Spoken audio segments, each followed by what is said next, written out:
সিলেটে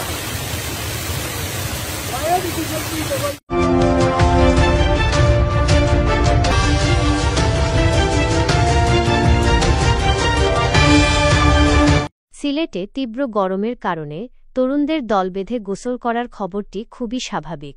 আবহাওয়ার তথ্য অনুযায়ী সিলেট বর্তমানে উচ্চ তাপমাত্রা এবং উচ্চ আর্দ্রতা অনুভব করছে, যা অনুভূত তাপমাত্রাকে ফিলস লাইক টেম্পারেচার আরও বেশি করে তুলছে। আজ 11 জুন 2025 তারিখে সিলেটের বর্তমান তাপমাত্রা 28 ডিগ্রি সেলসিয়াস হলেও বজ্রসহ বৃষ্টি হচ্ছে, তবে অনুভূত তাপমাত্রা প্রায় 34 ডিগ্রি সেলসিয়াসের মতো।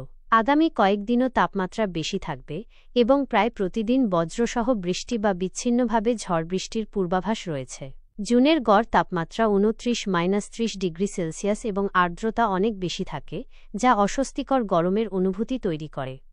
এই পরিস্থিতিতে মানুষ, বিশেষ করে তরুণরা, তাপ থেকে মুক্তি পেতে বিভিন্ন প্রাকৃতিক জলাশয় যেমন নদী, পুকুর বা এমনকি চা বাগানের কাছাকাছি থাকা যে কোনো জলাশয়ে গোসল করে থাকেন। সুরমা নদী বা মালনীছড়া চা বাগানের মতো স্থানে যদি জনসাধারণের জন্য উন্মুক্ত জলাশয় থাকে, তবে সেখানে দল বেঁধে গোসল করাটা খুবই স্বাভাবিক দৃশ্য। গরম থেকে বাঁচতে পর্যাপ্ত পানি পান করা এবং সরাসরি সূর্যের আলো এড়িয়ে চলা জরুরি। বৃষ্টির পূর্বাভাস থাকলেও গরমের তীব্রতা পুরোপুরি নাও কমতে পারে, তাই সতর্ক থাকা উচিত।